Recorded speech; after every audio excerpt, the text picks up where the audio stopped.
Hi, I'm Anna Marie Cox, and your little cinematic universe is about to change forever. Hi, I'm Daniel Dresner, and there's an Enya box set?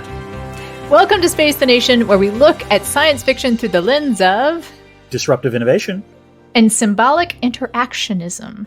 Today, we will discuss Deadpool and Wolverine, which is showing in movie theaters, as I understand it. It's been a little under the radar, but I think if people really want to catch it, it's the little superhero film that could, Anna. It's in art houses mostly. Yeah. It's hard to find. Yeah. And next, we're going to talk about Captain America Civil War, continuing my desire to just talk about any movie that's called Civil War. And then we're doing Prometheus, which is an interesting entry into the Alien franchise in that it was widely panned. And I think now I've certainly come to like it a lot more. And then we're doing another movie that is kind of coming in under the radar. Alien Romulus, which also stars Kaylee Spaney. From Civil War. Who I just feel like if I really try, we can turn this podcast into a Civil War related, all Civil War related content. Yeah, that sounds good. We have a pretty, how long have we planned out, Dan? We actually need some ideas. After Alien Romulus, we're going to have an executive session to figure out the rest of the calendar. I wonder, either we should do explicitly political films or explicitly not political films. Oof. We can counter program, perhaps. Do like all fun fantasy stuff. We can do a mix, and depending on how the polls go, we could also do, apocalypse films come November. There's a lot of different ways we can go. I think Apocalypse October might be a good one. Yeah, might be good. We were. Do you think about doing another Octavia Butler-Vember? Yes. Because we just that also. By the way, we just passed, I believe, the date that was the beginning of the Parable of the Sower. I remember seeing that last week. The point is, that is correct. We are in search of ideas, and we take suggestions. And by the way we take suggestions, the way those suggestions will best be, read by us, is to join our Discord. And you can't join the Space the Nation Discord unless you become a patron. So if you go to our Patreon page at patreon.com/spacethenation, and you join the Discord, you get access to a whole bunch of things, but also the awesome Discord channel and the awesome Discord community that is comprised of Space the Nation fans. But there are other benefits, I believe, Anna, aren't there? Yes. Well, you get special episodes. We just did one on the Dead Zone, which has not appeared in our audio feed yet, but is up in the Patreon feed as a video. Okay. And, who knows? Why did we do a movie about attempted presidential assassination? Just no reason. Not topical the slightest. Nope. No reason. We're also doing a series of special episodes, which is not limited to patrons. Mm-hmm. We're calling Speculative Nonfiction. It's a series that we will do up until the election, where Dan and I go ahead and do day job shit. It's just... Basically, it is two things. It is one, an opportunity to just get off our chest thoughts that we're having and kind of trauma dump a little, but also just get our heads around what's going on. And then also it is fun to use that muscle, the day job muscle sometimes. Yeah. It's a active recovery. I think sanity check is the utility of this is a sanity check for both of us is also underrated, because it's been a decade of the last week. And, a lot of stuff is happening. I suspect a lot of stuff is going to continue to happen. Anna and I are processing. Yeah, by talking about it. Yeah. It's processing. And that is for everyone, not just patrons. All the patrons will get it ad-free, and it's video and audio. If you enjoy that and you're not a patron, consider becoming a patron just to compensate us for a little bit of extra labor. If you're a patron, you do get early access to stuff, including I'm posting a bunch of old videos that I I forget that we have video sometimes. And so I'm posting a bunch of old videos, and those are actually going on my personal YouTube in addition to the Space the Nation YouTube. Did I miss anything, Dan, in terms of why people should become patrons? You did miss our monthly AUAs. That's access. Well, we miss our monthly AUAs a lot. As well, yes. So we need to schedule one of those. But, that said, you can't access those unless you're a patron. So, worth joining for that. And of course, the best reason. Oh, you don't get ads too. Yes. That is, I mentioned that, but that's a big reason. You don't get ads, and of course, it's just really good to compensate people for their labor directly. So please do. We appreciate it. We love you no matter what. Tell friends and neighbors, rate and review. That's always helpful. And also, I don't remember what comes next. So let's just move right the segue. This is a patented smooth seamless. Segue. My God. Anna Marie Cox, seamless segue Yes. to the topic at hand, which is... Why are we doing this? Just wanted to let that pause for the sort of sense of existential dread that some of our listeners might be feeling. So, why are we doing Deadpool and Wolverine? Well, it's hot sci-fi summer, and this particular summer we've been periodically dipping into crossover episodes, and it's safe to say this film scratches both of those itches. Plus, there are legitimate questions about the future of the MCU. This is the only MCU film being released this year, raises some interesting questions about that, and, although the fate of the MCU seems to have been given a jolt from this. Would that be a safe way of putting it, Anna? Marvel is back, baby. Marvel is back in some form. Maybe we're in an alternate universe and never died. Disney is reporting a 96 million first day / preview box office for Deadpool and Wolverine. Yeah. That is the 6th highest opening ever in US and Canada box office history. It's important to mention Canada, given the stars of this film. Yeah. Yes. Well, one of them, right? Ryan Reynolds is Canadian. Although, is he a naturalist now that he's married to Blake Lively? I'm sure he's also a U.S. citizen at this point, but he's from Canada. Yeah. Also, like Wolverine, in the story, Wolverine is Canadian. I'm just going to point that out. Yeah. Right. So the revised 3-day estimate for this weekend is 195 million to 205 million. Easily the best openings ever for the filmmakers. Sean Levy, who also made Night at the Museum, Battle of the Smithsonian, and Ryan Reynolds and Hugh Jackman, whose previous record openings were 132 million and 102 million. So this is going to make it the 8th or 9th best opening all time behind Avengers Endgame. Wow. Spider-Man No Way Home, Star Wars Force Awakens. There's all of those are Avengers or Star Wars movies except for Jurassic World. So yeah, Marvel may be back. Dan, what this means for Marvel and perhaps our culture at large would be a great topic for later on. There might be a category that this works for. Yes, we're going to put a pin in that. We're going to discuss that a little later. Yep. We're going to get to now. Put a sword in it. There we go. We're going to put a katana in it. Baby knife in it. Yes. So we'll get to this section. Will this podcast ruin the film for you? And my answer is yes, it will absolutely ruin it for you. I think it's safe to say that there are lots of spoilers that are about to come in about this film. And a large part of the joy that you will get from this film are the surprise cameos. And I don't think I'm exaggerating when I say that I think you should not know who those cameos are going into the film. Those should be virgin experiences. I was going to say, do you want to say virgin experiences when we're talking about this movie? I think it's entirely appropriate. Is that the phrase that you want to use? That is exactly the phrase I want to use given this film. But yeah. All right, so I enjoyed the surprise cameos more than anything else in the movie, which I think is also my line for the least you can do. Yes, my least you can do section was, many actors agreed to appear in this film. I guess we don't really have a final, evaluation section, so maybe I'll just say it here. I tolerated this movie. It's all least you can say stuff. Least you can do. Yeah. This was an enjoyable movie to see in a theater. I probably would not have seen it except that we wanted to talk about it both for crossover summer and also we both, I think, are safe to say MCU fans. Yeah, by and large. Yeah. Of a sort, as Americans are, barely holding on with our fingernails to that fandom. It will be interesting to talk about Captain America Civil War after this, which, as I've already said, that's my favorite Marvel or my favorite Avengers movie, even more than Infinity Wars and Endgame. So, yeah, a lot more to talk about.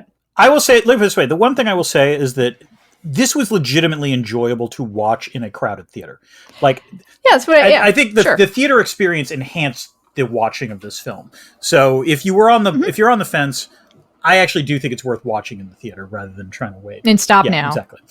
Oh, yeah. Stop listening now. Go see it. Oh, and you're back. So let's get to the story behind the story. On it, I don't even know if I need to ask you a question about this, since most of the story behind the story is in the actual movie. Yeah. We could almost start like the problems with the movie starts with the story behind the story, which apparently the people who make the movie find endlessly fascinating and think that audiences will find fascinating as well. Right. And to be fair, some of it actually is, but most of it is not.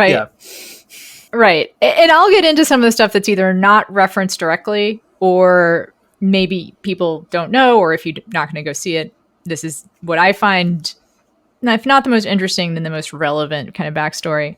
So the original Deadpool movie was, okay, let's call it a labor of love.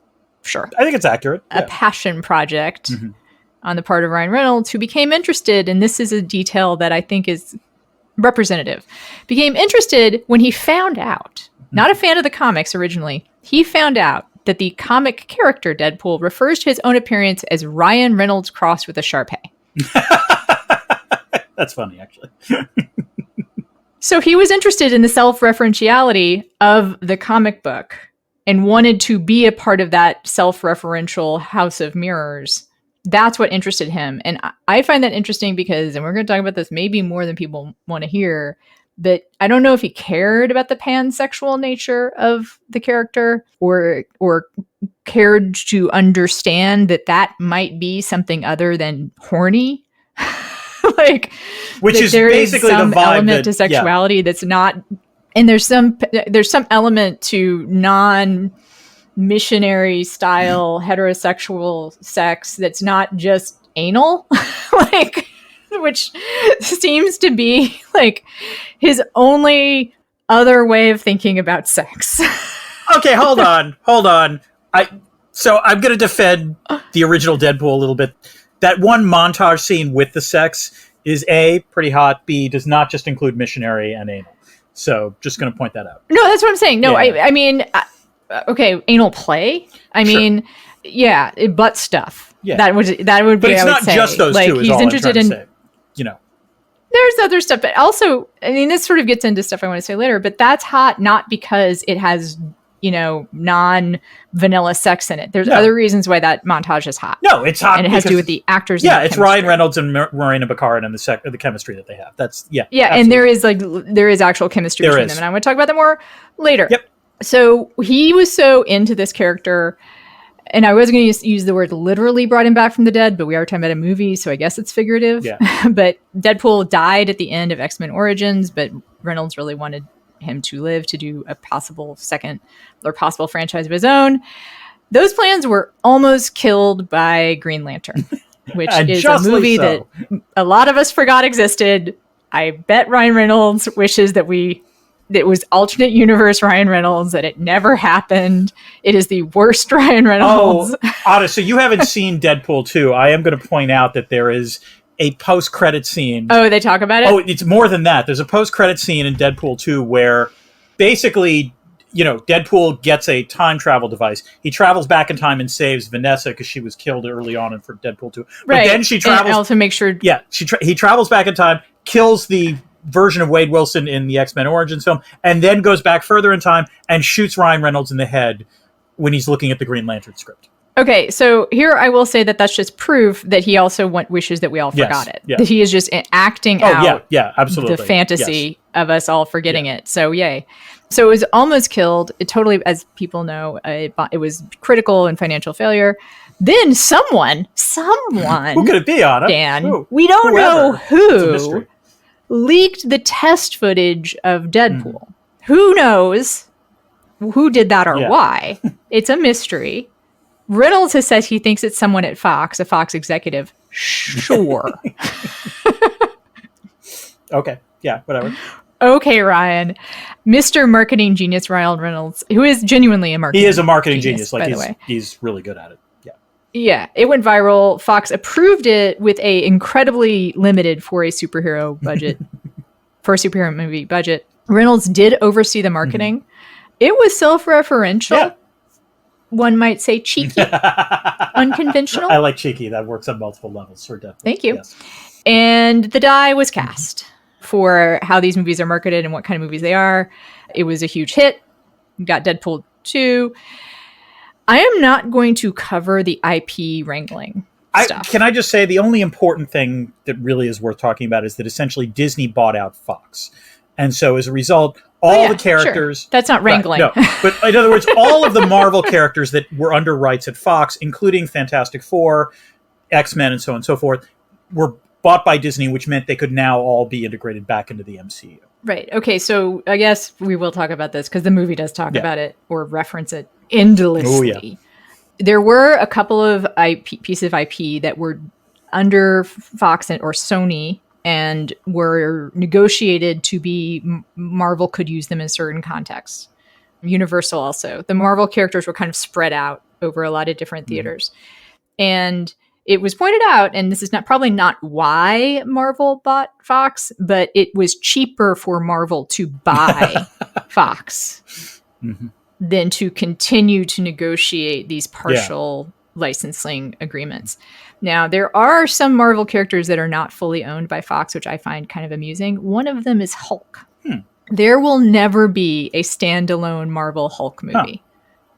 Did not know that. And also Venom. Venom is owned by Sony. Right. And so that is why you cannot find the Venom movies on the Disney Channel. Okay. So that is more detail than perhaps people wanted. It is covered in the movie. Yep. A lot of it is, at least, yes. In perhaps more detail than most people want. So I will stop there. Thank you, Anna. Let's move on to Chekhov's What's It? This is the thing that often appears in the first act of the film that winds up being salient in the last act. Anna, what do you have? Chekhov's Peter. Oh, that's good. That's good. Yeah. That is good. I have Chekhov's Wolverine uniform. So Rob Delaney plays Peter, and I was touched that the movie is dedicated to his son, Henry. Oh, that is away. Nice. Okay, that is good. Rob Delaney is a total sweetheart. He actually one time got in touch with me when I was early in my sobriety. Aww. Just like kind of a keep at him kid kind of note. It was very sweet. Oh, so. Okay. Well, on that sentimental note, let's go to He's sweet in the movie too. Yes. We're right. It's all connected. All right, should we get to the plot, Anna? Yes. All right. Plot? Yeah, I know. Question mark? Let's start with Act 1, Paradox the Time Ripper. After a failed 2018 effort to join the Avengers, Wade Wilson is trying to live an ordinary car salesman life with his friends, even though Vanessa has dumped him. But he's not happy, not really. Enter the TVA, the Time Variance Authority, led by Mr. Paradox, who abducts Wade and tells him that he will do great things in other universes. He also explains that Deadpool's 10,005 timeline will begin to decay in the next 72 hours because its anchor being, aka the Wolverine that we saw die in Logan, is no more. And therefore, universes without their anchor beings can't sustain themselves, which if you think about it for more than 2 seconds makes no fucking sense whatsoever, even in the world of superheroes, because it implies that you need to have an immortal superhero. I'm just going to go with that, pointing that out. All right. Anyway. Yes, Anna, you want to weigh in? And yeah, I want to weigh in with the official Marvel brass explanation / rationalization / hand wave. Because this, by the way, issue here makes no sense. Because yes, I wanted to. So just very quickly in the timeline, Logan's death in Logan is supposed to have happened in 2029, and obviously, Deadpool, this movie is set in 2024. It does raise questions. Go ahead, Anna. So yes, mathematically, it doesn't line up. There's an 8-year gap, and people have been asking Marvel and Kevin Feige about it for some time. And Feige at first said it will be sorted out in some official way. And then there's a book that came out about it that I think is by Joanne Robinson. That's just like, oh, it was a fuck up. Like, it was a book about this already? God. Not this, but about like Marvel's. It's about Marvel, and it's about just Marvel and Marvel canon and da, da, da, da. And in that, they're just like, Let's put it this way.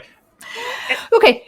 Here's the thing. You could have fixed it. Yeah, there were a lot of different ways you could have fixed it. Like, it would not have been a hard thing to fix. That's the weird thing, but it goes completely unexplained in the film, and it's very strange. Anyway, Paradox plans to fast forward the destruction of the universe by multiple millennia for reasons mostly having to do with the desire for promotion.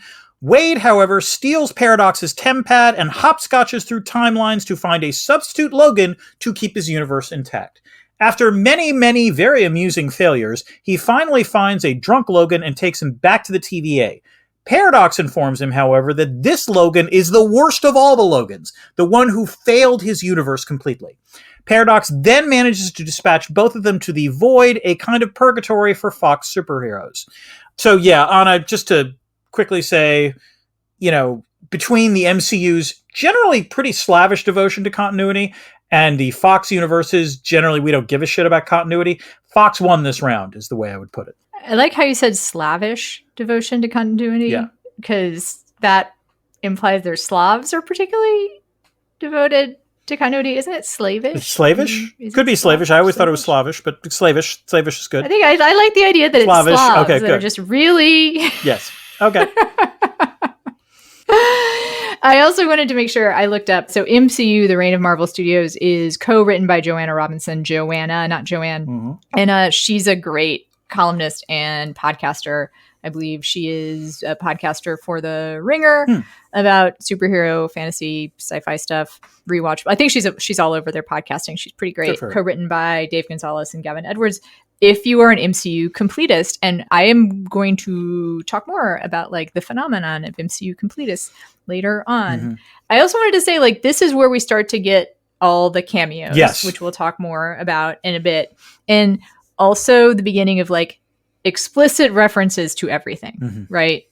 There is a Fox Studios logo buried in the desert. Yes. They also make a reference to Loki, season 1, episode 5. Well, I was going to say, I don't know about you, Anna. I was very glad I watched Loki before going to see this, because there's a fair amount of Loki stuff that winds up appearing in this film, which was useful. Yeah, I mean, TVA, some characters, whatnot. And it's also funny because Loki is such a better, like, so much better.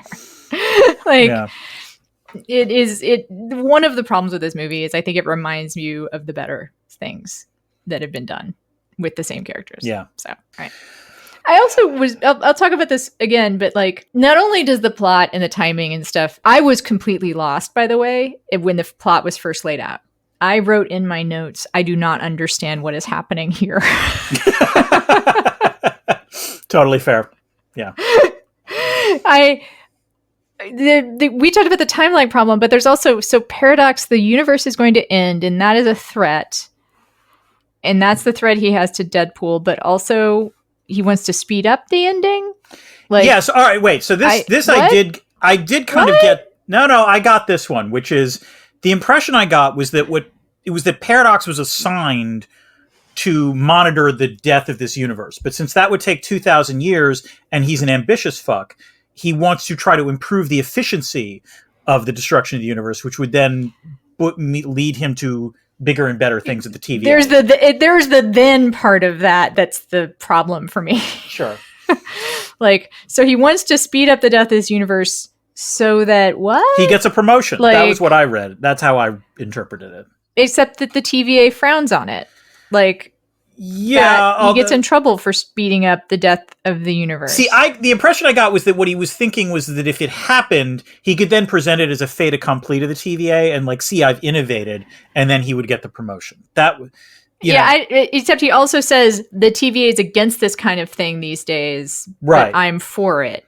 Right. Well, that actually, again, that referenced Loki, because remember, Loki was always about pruning but stuff. Then, so why would the TVA approve of the efficiency?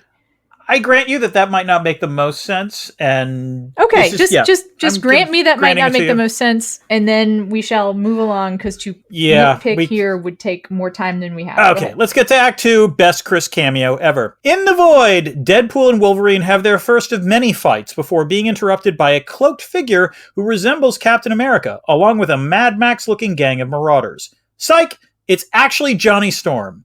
After Wolverine defeats Sabretooth, they are all captured by Pyro and taken to the lair of Cassandra Nova, a twin sister of Charles Xavier who possesses most of his abilities. Nova's minions include Juggernaut, Toad, Azazel, Deathstrike, and Psylocke, among others. Cassandra exposits that she can probe people's minds and has an amicable agreement with the TVA to reign in the void as leader so long as she placates Alioth, the guardian of the end of time. She then kills Johnny after Wade basically rats him out. She tries to puzzle over Deadpool's motivations by entering his head, but then Alioth appears. Wade and Logan escape before Alioth can consume them. On it, this film, and we're going to talk about them more, has a ton of cameos, some of the best parts of the film. Perhaps too many, whatever. But I will say Chris Evans reprising his Johnny Storm role as opposed to his Steve Rogers role definitely provided the biggest hoot. Like, I actually laughed when he said flame on, and I realized how they were reconciling how Chris Evans was there.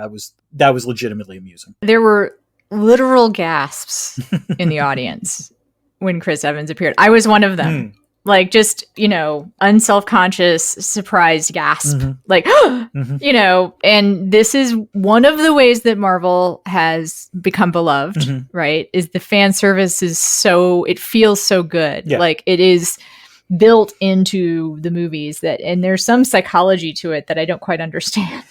Like the way that they structure it.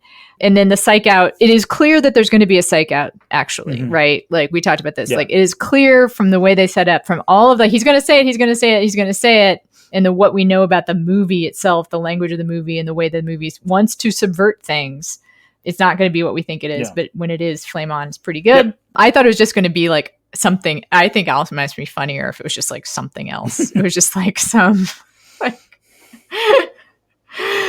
just random some random thing. And I do think that of all of the people making this movie, Chris Evans had the most fun. And I think that's a high bar to clear. Right. But I genuinely believe that he was having a fucking blast. Well, and it is probably on screen, it pops the most of any of the cameos for sure. There's one, I think, that rivals him, and we'll get to him in a second. But the way I would put it is that the Evans cameo perfectly works for the MCU because it's simultaneously, he's back and like you're like, oh my God, he didn't think he was going to be back in a Marvel film. But because he's Johnny Storm, it still preserves the, sort of important arc of Steve Rogers within the MCU. And so it's a way in which Marvel has its cake and eats it as well. And that's the peak of the MCU when it does it well, which is it does fan servicing, but not at the expense of plot in this particular case with respect to Captain America. And just Chris Evans is having a ball. He's cursing up a storm. He's like not being Steve Rogers. He must have felt so loose. Liberated? Yeah. Yeah. And it must have been liberating for him. It jumps off the screen. Like the amount of fun that he is having is contagious. Also, like there was a small part of me was like, oh, he doesn't have to take his shirt off for this. Good for him. He's not like, he didn't have to do Jackman-like steroids. Right, exactly. Yeah. Yes, yeah. All right. For those of you who are not patrons, it's time for our ad break. We'll be right back after these heartwarming messages from the Honda Odyssey.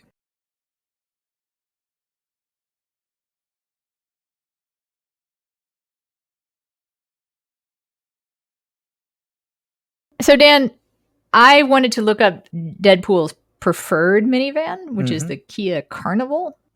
And in doing that Googling, I discovered the existence of the Internet Movie Car Database. and I will not be the same. It's now a piece of knowledge that I have that speaks to some of the themes of the movie, as a matter of fact. Yeah.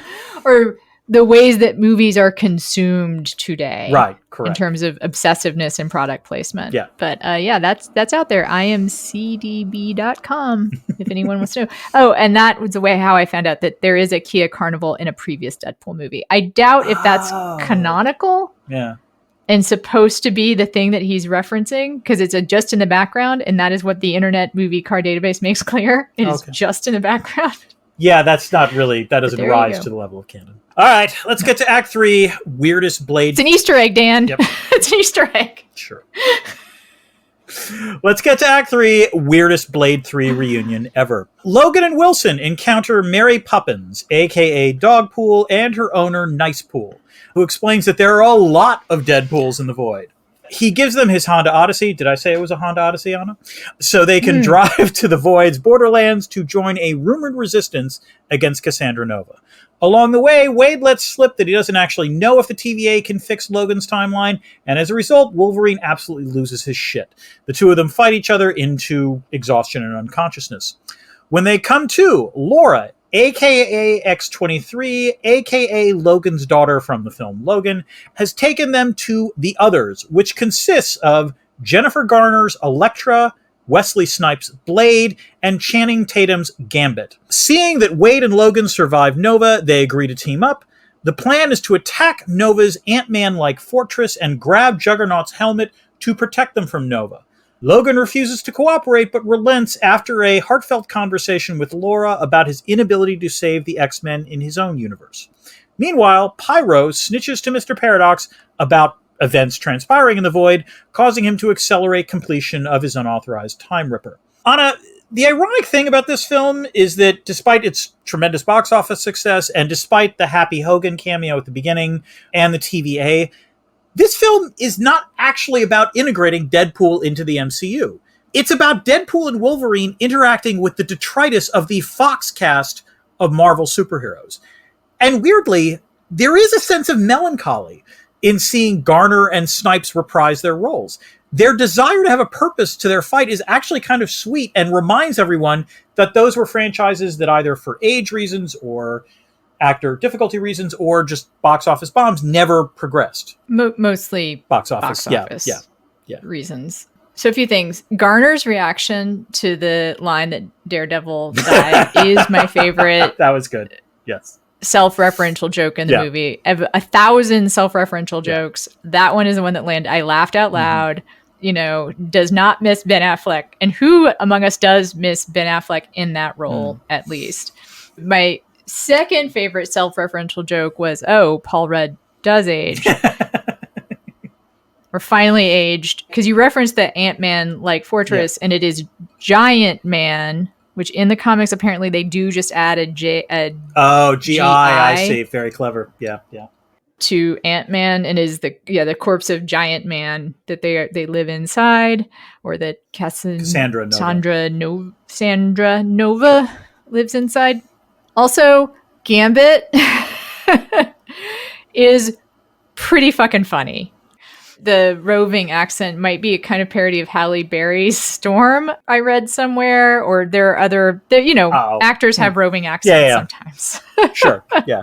No, when you said that Chris Evans was having the most amount of fun, Channing Tatum was the other person that I was thinking of, because, like, really the weird thing, and this, by the way, requires people to actually know that there was a Channing Tatum Gambit project about 10 years ago that never got resolved.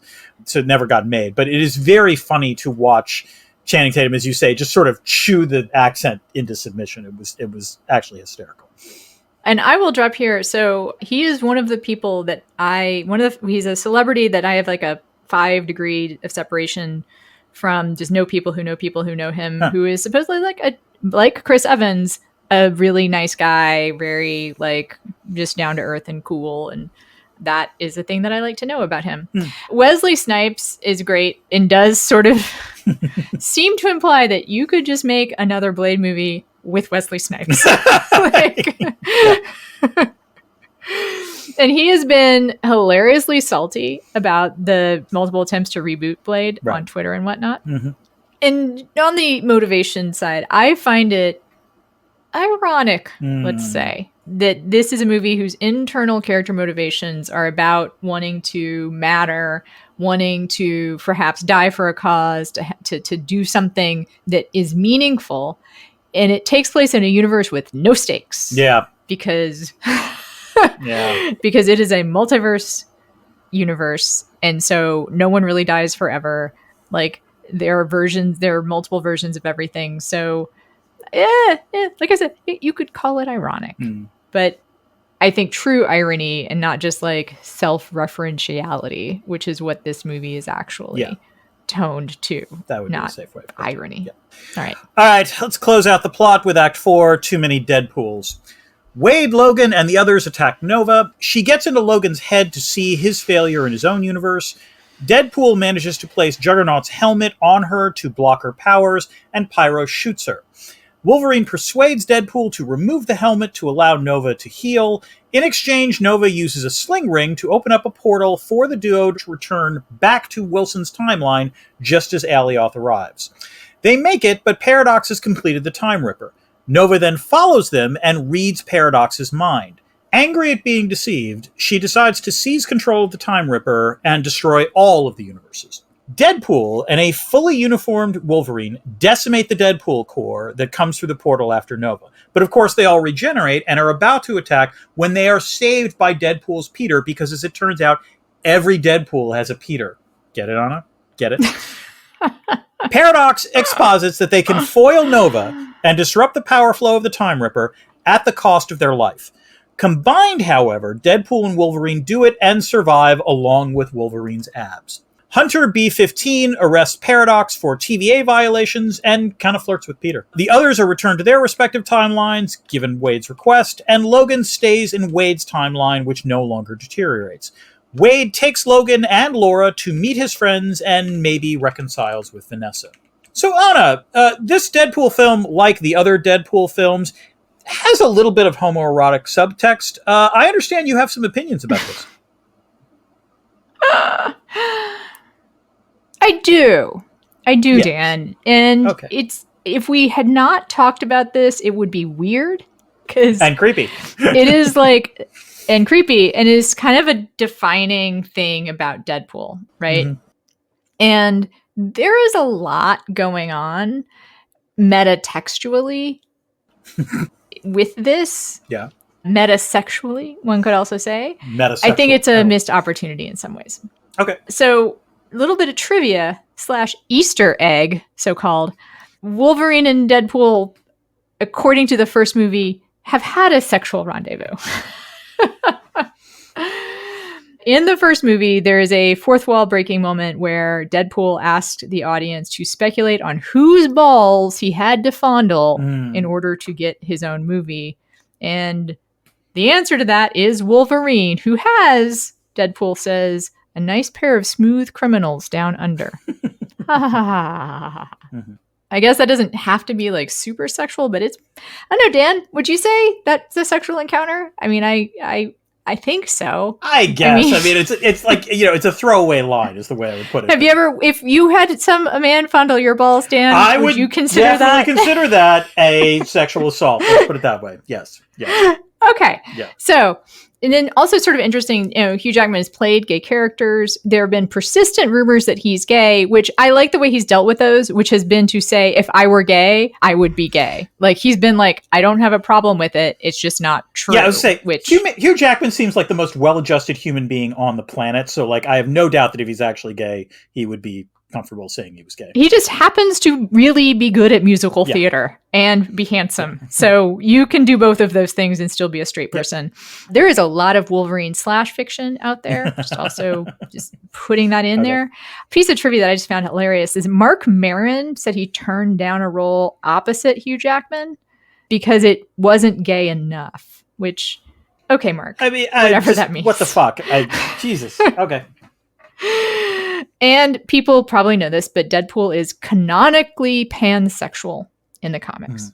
And Reynolds has indicated that he's hinted that this is true for more than just horny reasons in the movie. He has said that Deadpool loves Vanessa not because she's a woman, but because of who she is. My own problem, and not just mine, something that other critics have said, is that for a super horny guy, he does not appear to have had much sex with anyone besides women. Sure. Like, he is in the movies, has not had sex with anyone besides a woman, and I would argue doesn't appear to be attracted to anyone besides Vanessa. You can make all the jokes you want about having sex with someone. That doesn't mean you're attracted to them. And like we were referencing this before, the reason why the sex stuff with Vanessa is so hot in the first movie is because you feel the tension between the actors. Like, you believe that they are hot for each other. That is what makes a hot sex scene. At no point in this movie do I feel like Hugh Jackman and Ryan Reynolds are attracted to each other, or that Ryan Reynolds is really that attracted just on his own to Hugh Jackman any more than any human would be because he is a handsome fella. I mean, what I would say is, like, correct me if I'm wrong, the film doesn't actually contain even like any kind of flirtation between Deadpool and Wolverine. Like, No. there's none of that. What I actually think would have been funny is if Deadpool had started flirting with Nicepool. That actually would have been hysterical, in my opinion. It would have been transgressive, for sure. Yeah. And yeah, sure. And instead, it's just Deadpool is not even horny. He's just a child. I would say more like a 14-year-old, but sure, yeah. Sure, that counts as a child. Okay. He's just like hey, Dan, I understand from previous podcasts that you were interested in kissing girls at age 8. So, you know, who knows? Like, you know, where in the early development spectrum Deadpool got interested in sex, but he not gonna let you forget that little piece of trivia, Dan.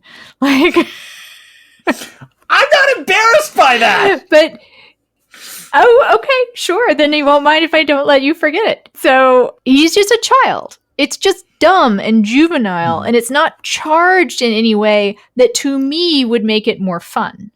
If he were actually attracted to Hugh Jackman, even just a little bit, like even just like a little bit seriously, was open to like, hey, you Wolverine.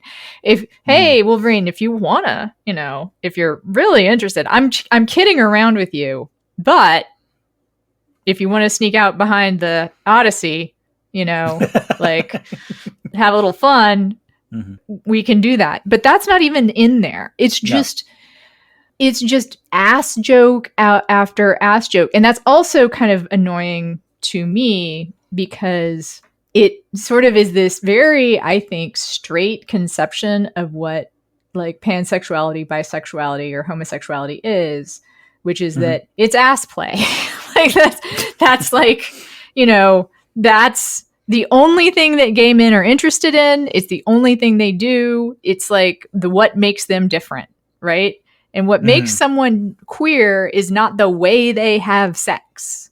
It is who they are attracted to. And that does not seem to be something that Ryan Reynolds cares about. And then I promise last thing, it's just, I mean, this is a big part of the movie. It's a big part of the movie. It's a big part of his characters. I actually don't think it's a big part of the movie. I think it's a big part of his character, which I agree with, but like, I don't think it's a huge part of the movie. All right. Okay. I will say, I don't think Ryan Reynolds means this in any harmful way. No. Or in any kind of disrespectful way. I think that Ryan Reynolds is probably a pretty decent human, except, I mean, talk about capitalism. Like, oh, he likes capitalism.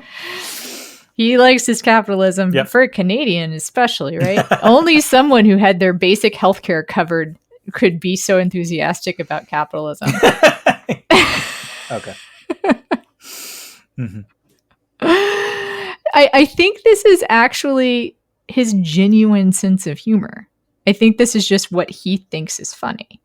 And then as I was going to contrast this to the way that in my previous career incarnation as Wonkette, there was a lot of ass fucking jokes.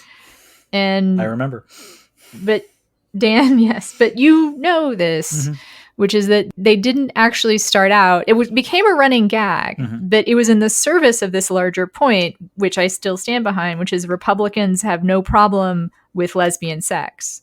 Yes. At all. Correct. Yeah. Like, the only kind of gay sex there was, if the only kind of same-sex sex there was two women getting on, we would not only not have any anti-LGBT legislation, we would have federal subsidies. Yes. For cinematic representation. True. J.D. Vance would oppose it, but I think the overwhelming majority of Republicans would undeniably vote for a girls-only fan subsidy, is the way I would put it. Yeah. And so it's fine. It's fun. I have read essays from queer people both kind of for and against this level of character not even subtext, right? Just like for what this character is in the movies, but it is not praxis. That is no, it's puerile. I think that's the best way to think about this. And that I don't necessarily disagree with anything. I just don't think. I think weirdly, your criticism is appropriate to Deadpool the character. I think it is far more and far better placed in the first two films. It's not that it's not present here. You're right. It's just that it's not the main thing. So that's I guess I would say. Okay, I'm including the first two movies. Totally although fair. I didn't even get to the second one because I was so like icked by like the first one. No. So anyway, thank you for extending me your patience on that, both Dan and listeners. Mm-hmm. I had to get that off of my chest. Yep. Speaking of expanding on ideas, perhaps to a point where people are a little bored. Dan. Damn, Anna. Okay. Wow. Yes. What is it? I tease. Mm-hmm. I tease because I love. Okay. I tease because I love. And I actually really do want to know, Dan. Yes. Is there IR in this movie? Anna, I can't say for certain, but I can make an educated wish. And my educated wish is there is a very tiny amount of IR in this film, and I'm going to discuss it very quickly so no one is bored, but more importantly, because I don't think the film rises to the level of like caring too much about it. The most obvious IR issue in this film is, for lack of a better way of putting it, the problem of striking any bargain with Cassandra Nova, because she cannot credibly commit to anything. When the helmet is put on Nova, basically she points out, look, for me to get you out of here, you got to take the helmet off. And there's this actually amusing about minutes worth of dialogue where it's like, well, okay, do you promise that if we take the helmet off, you will honor this? And based on everything we've seen from the character for the entire film, there is no reason you should ever trust her. She can't credibly commit to honoring the deal. And indeed, it wasn't even entirely plausible when Wolverine says, yeah, take it off, she's going to honor the deal. She does for convenient plot reasons. But other than that, like, everything in Nova's character suggested there is no way she would ever credibly commit. The other small piece of IR is, and we talked about this before, is Paradox, Mr. Paradox in the TVA, trying to improve efficiency, I believe, to get ahead within the TVA. We went over this. Whatever. It does show the dangers of bureaucracy without monitoring, because one of the obvious questions was, why the fuck isn't the TVA paying more attention to what Paradox is doing? It takes them an awful damn long time to figure it out.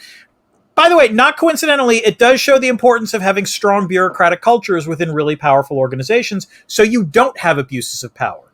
That's a way in which you could have the TVA function better. And by the way, that is also why Happy was right not to let Deadpool into the Avengers. So that's and that wasn't boring at all.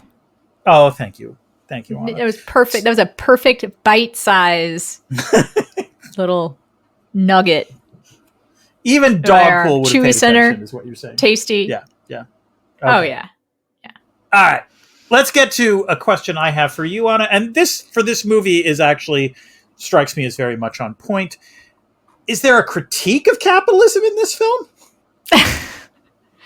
Dan, do you want to build a snowman? Because that is the one Disney reference that I have not seen listed in the cajillion Easter egg articles that are available online about this movie. Yeah. It's also one I'm surprised that Disney let through, to the extent they maybe did not even realize it was a Disney reference. It's, not played as one. Mm-hmm. So, yeah, this movie, I mean, Ryan Reynolds is an avowed and terribly successful capitalist. He has multiple businesses that he started. He's an investor. He loves marketing, loves taking part in marketing. It is one of the reasons why I don't think I like him very much. I think he's too neoliberal for your tastes. He just seems like kind of a tech bro. Like, he's someone, he is someone who I would enjoy seeing at a party if he was like a friend of a friend. Yeah. Like, he is someone who I would love to talk to for like 10 minutes or like see in small doses. And enjoy him picking up the tab, because he also seems like a pick up the tab kind of guy. Like, yeah, I would say to be fair, he seems we're all generous, going out, and that's the Canadian part of him. Again, he doesn't conceive of capitalism as completely rapacious, because he believes that the social welfare state exists and is intact. I think if he grew up in America, he might feel differently. Anyway, this movie is a monument to the meaninglessness of modern fan service and the way that it's just become part of the machine. It is indistinguishable from marketing. Easter eggs used to be something that were really about fandom and that you had to kind of work to uncover. They were in video games. You had to do this and that. And I don't think it's necessarily anti-capitalist, but it spoke to a personal relationship that people had with the text. Right. And it was for people who really had like emotional investment in it. They were relatively hard to uncover, and they usually had a meaning that was only kind of important to those who cared, right? And required like a multi-valent like understanding. Now, they're not Easter eggs. They're just references. Like, that's it. Yeah. Like, I don't think you don't have to work to uncover them. They're right there in the open. There's no like zooming in, computer enhance. Not that that's much better.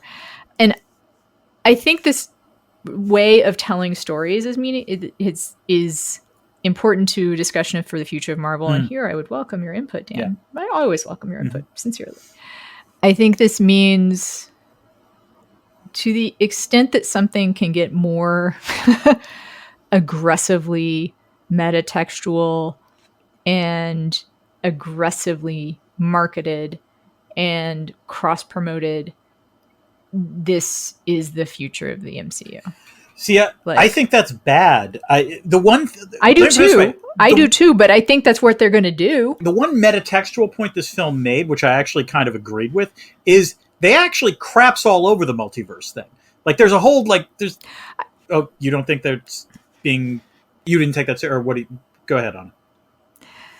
I think that it craps all over the multiverse, but not referencing. The way I would put it is that there's a difference. Okay. Let me this way. I think the MCU would be far better off killing the multiverse and going back to one timeline. Because one of the reasons that the MCU worked as well as it did for so long was, as you say, the movies actually had stakes. If characters died, they died. And so the problem is that ever since opening up this kind of multiverse possibility, I don't want to be grumpy about this, that, like, you know, in the Spider-Man film, when they bring back Tobey Maguire and Andrew Garfield, that was legitimately nice. It's a wonderful thing to see. It was nice to see some of the characters they bring back here. Again, the Johnny Storm thing was hysterical. But, you know, like, I think I've seen Kevin Feige say something to the effect of, this is how we bring back Iron Man. I'm like, nope. If you do that, you've lost me as an MCU fan. Because the whole point of the culmination of all these films was, in fact, the idea that, like, there is occasionally a real sacrifice and that has real world consequences. So I think you are correct about the multiverse, and I am correct about the multiverse and the disappearance of stakes. I think it will hurt Marvel if that is the way they choose to do referencing. I don't think references have to be multiverse references. I think I'm talking more like the Jeffersons and All in the Family, more like spin-offs and crossovers. Like, we've done plenty of crossovers that aren't multiverse. Yes, absolutely. Right? Yeah. And that's what I kind of mean. It's just like this person in this person's movie and this person in that person's movie. Oh, well, that's been a feature of Marvel for quite some time. Well, and I just think it's going to be kind of relentless, you know? Like, it'll just be... And maybe that's comic books. Maybe that's fine. I also think this, like... My God, the branding and the cross-promotional stuff on this movie were, I mean, inescapable and oppressive. And I think there's going to be more of that, which gets to a structural problem in modern day, you know, pop culture, which is the "did you know this movie is in theaters" problem, which I have seen written about before. And it is a genuine issue. Because in part because of the pandemic, there was this huge shift to online releases and the recognition that you could release something online and it would do fine, maybe, right? There is a real problem with getting people to the fucking theater. And so I think that probably Disney feels like they've cracked, you know, the code on how to get people into a theater. And it's just by starting your promotion a year in advance. And making it hard to ignore. And I don't know. Maybe that'll work. I don't know. Say, let me put it this way. The one thing I would suggest is that the other lesson they could draw from this whole experience might be, and this I wouldn't have a problem with, is that maybe the answer is you don't try to release 5 Marvel films in a year. And that I'm fine with. The one last thing I want to say on this, in some ways, the most tragic line in this entire film is actually a joke, but there's a part of me that thinks it's true. It's where Deadpool cracks about how they're going to make Hugh Jackman do this role until he's 90. And like, I will say this, Hugh Jackman is my age. He's looking older. Like, he looks great in this film, but like, you look at his face, his eye, he's looking middle-aged. And I keep thinking, God, don't make him do this for that much longer. Just let him rest, for God's sakes. Let him play more interesting roles, I have bad news for you, Dan. Let me hear. Which is, I think this way of looking at IP means we're going to see AI. See, I think, you're right. For one thing, I thought they said make him do this till he's 50, which is, the joke is they said 50. 90. It was 90. That I'm quite certain of. All right. Well, I think, like, this is, you make the IP more important than the actor, and you take virtual representations of the actor. And this is what movie studios think that they can do. Yeah. And comic book movies are the place they will try to do it first. Yeah, no, that's true. Yeah. Right? Like, that's how you bring back Iron Man without, Robert Downey Jr.'s permission. That's how you bring back Cap without Chris Evans' permission. And I wonder what kind of contracts they signed, to be honest. I mean, I'm not even sure AI would have included in their contracts initially. Look this way. I think if they try to do this, I think it's actually that would actually kill the MCU. That's my gentle take on that. I mean, perhaps. Like, I don't think the stuff we're talking about is necessarily good for the MCU. Yeah. I just think, like, they be learning the wrong lessons from this. That's possible. Speaking of... We're going to skip over the least you can do, because in some ways we've already said that. Instead, we're going to get to...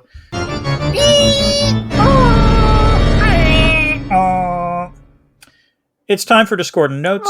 That was very cat-like. This is where we take a question from the Discord and answer it in the podcast. This week's question comes from Benjamin A., who asks, how important are movie devices like plot in movies like Deadpool? And the answer is not all that important, which is the problem that we've just been talking about ad nauseum. Because the one thing you kind of need is stakes, and that's the thing that this film doesn't have, except for the financial future of the MCU. So in that sense, maybe it's interesting, but beyond that, not much. I agree. Yeah. I think, and that's, again, does Marvel learn the right lessons from this movie? And I think the answer is no. The success of this movie, I should say. Yeah. Okay. Oh, wait. Yep. Oh. Pieces of plot falling. Well, yeah, there we go. It's time for the debris field. This is where we get to things that we have not mentioned previously in the film, or previously in the podcast. You could argue this entire film is just debris, really, in a lot of ways. Anna, do you want to start? I have a lot of dick and ball and ass jokes I didn't like listed here. You don't need to tell all of them, though. I don't think our listeners necessarily need all of them. But there was some that stood out to me as like, oh, come on. Okay, which one was your least favorite? Nice Pool having like an enormous package I thought was weirdly distracting. And not in a good way. Okay. Although that would have been, as you suggested, to have them flirt would have been kind of funny. Mm-hmm.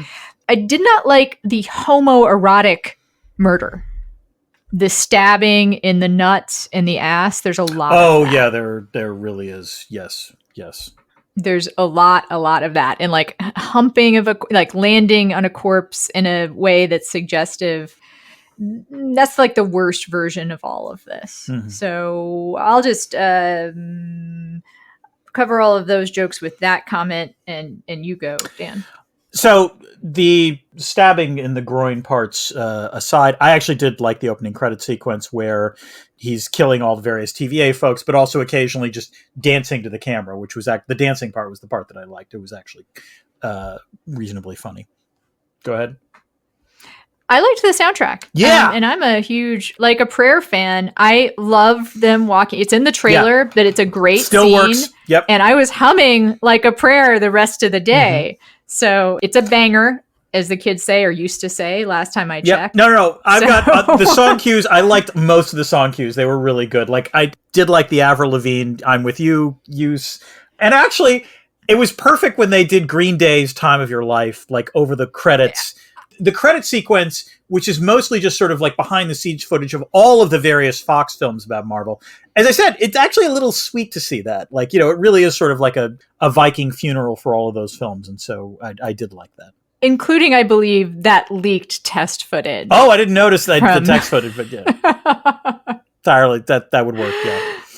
Go ahead. So another thing I didn't like is and this is like borderline actually offensive, or maybe actually offensive. There is a Boy Scout molestation joke, which, you know, maybe don't do that. Maybe just don't do it. So the thing that I thought that you were going to be offended by, which maybe it's down in your notes. Oh, good. I'm glad. It's always fun to find out what offenses I missed. Well, basically that Wolverine is an alcoholic in this film. Like, the Wolverine that we deal with is an alcoholic.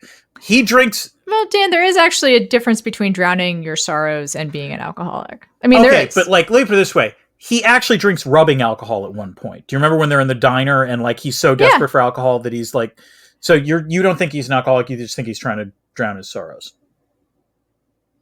I mean, I don't know who is an alcoholic. Okay. Only the person who is doing the drinking can really say. Okay. I will say that there are people who have had trauma who medicate with alcohol and don't necessarily become alcoholics, but are medicating in their trauma. And I just wasn't, because he also, maybe in that universe, haven't seen him drinking except for that time. Like, maybe in that universe he is an alcoholic, but I don't know. I guess it's funny. I also wouldn't be offended by the presence of an alcoholic. No, it's not that I wouldn't say you were going to be offended by the presence of an alcoholic. It's just that's an aspect of the character that is not really resolved in any way whatsoever. That was the part that I thought. Yeah, you're right. And it would also, if he continued to drink after the resolution of his trauma, that would also just by the way, this was indicate. I don't know. The way I would put it is like this actually points to a fundamental flaw in the film that I did not care for, which is this is a film about Deadpool, but like the Wolverine character that we see in the film, his backstory is exposited, but we actually don't see any of it. And honestly, like it's almost like at times Hugh Jackman is in a different film. And that might have been in a somewhat more interesting film, but like we don't really see enough of it. So like they treat the Deadpool part fine, but Jackman's character is almost like off to the side. It's a very weird thing about it. I agree, and I also think, you know, Hugh Jackman is a better actor. Yeah. No, I will say, and that's a problem. No, it is when so in the Honda Odyssey, when he finally unleashes on Deadpool just his utter fury.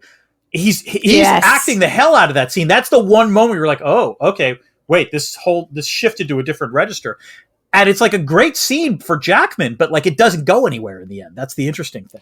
And I think that's the part. And another scene where I think Jackman carries the emotional weight of it, and is when they do the walk-in to Like a Prayer, is his emergence as like, I'm doing this, is meaningful in a way that Deadpool is not, because Deadpool is just the merc with the mouth, and he's just happy to just kill no matter what, right? Like he's never it's never been a doubt that he's going to have this big fight, right? Yeah. But Wolverine choosing to fight is a big deal, you know. Related to that, this is actually a note I had. Like, so there's a lovely little scene where Wolverine is, outside in the fire talking to Daphne Keane, who plays his daughter Laura. It's an interesting scene, and it's almost like a coda to Logan. But again, it didn't actually fit very well in this movie, because I still don't know which Laura this is that we're dealing with. That was actually completely unexplained. But, again, it's a nice little scene. It's just a nice little scene that did not belong in this film. Yeah. Agree. And that's actually about all I have. I think I mentioned, but the Honda Odyssey joke is one of the few that I found like legitimately funny, and funny in a way that's like not dependent on Deadpoolness. Yeah. Mm-hmm. That's a joke that someone wrote. Right. Yeah. It is not just a reference to something funny or something that might make you laugh. So 2 quick last points. First, I did like the sequence where Deadpool is looking for all the various Wolverines. The first Wolverine he encounters is very short. That was just funny in and of itself. And also, Henry Cavill appearing as a Wolverine was also legitimately amusing for like the 2 seconds that he's on camera. Yep. And the couple things, the short Wolverine is a comics accurate Wolverine. In the comics, he is a tiny person, not like literally like a short person, but like he's smaller. All of those Wolverines are references to comic book Wolverines. And then Henry Cavill has been long rumored to be the next Wolverine. Oh, so okay. I did not know that. And then finally, I read the Easter egg articles, Dan. I just want to close with one last thing, which is to say, damn Jennifer Garner. Like, that is not a forgiving Elektra outfit, and you pulled it off, and it was 20 plus years since the last time you put that on. Just all the props to Jennifer Garner. She's the unambiguous winner of this film. And I will just point out, as a 50-year-old woman, the reason why Jennifer Garner can pull that off, and this is just pointed out to me, is like when you're a movie star and you have to maintain your body, that's like part of your job. Right. She doesn't have to do anything else really to earn, like part of her earning a living. Unlike most mortals, like we cannot put the time and effort and money into maintaining ourselves like that. So as much as you appreciated it, I have to remind myself that is an unrealistic goal for a woman who is not a movie star. And just shout out to everyone out there doing their best in middle age. Yes. And you don't have to look like Jennifer Garner. In fact, speaking of like sexiness and whatnot, that's not what makes her sexy, I would argue. So I think what makes her sexy is that she just seems really cool. And there is a thing she did for Instagram that I shared among my friends where she talks about how much she likes nice pens, like how she likes new pens and stuff. That's hot. And like, I like that. Yeah, that's good. I find that hot too. Okay. So, all right. I think we have beaten this film to death, Anna. You know what? Really only an hour. So like it seems like we talked longer. If it seems like we talked longer than that to you, it's a good parallel to the movie. The movie is not actually that long, and it makes jokes about runtime. It feels a little bit longer than it is. But if you are hungry for even more content from us, we are doing these special episodes. We mentioned those up at the top. They're on video and audio for everybody out there. It's our public service, Dan. It's our NBC The More You Know contribution. There you go. If people want to read or hear even more content, Dan, how could they do that? Well, we are both on the social medias. We are on Blue Sky. I am at Dan Dresner. She is at Anna Marie Cox. We are also both on Substack. I have a Substack called Dresner's World that talks about politics both domestically and internationally. Anna's Substack is Civil Wars, which started off as a conversation piece about the Alex Garland film, but I think has expanded beyond that. Anna also has a website. It's about monthly at this point. Every other week. Yeah. You know, Anna's on Instagram as well as at Anna Marie Cox, and has a website, www.annamariecox.com, spelled the same but pronounced differently. Did I miss anything? I don't think so. Wow. Do I have anything else? No. You know, there's stuff. There's always stuff, Dan. I'm sure we're going to be writing another outlets. And we should wrap up, though. Yeah, we should. Yeah. All right. So what can people do until the next time they hear from us, Dan? Keep this channel open for more.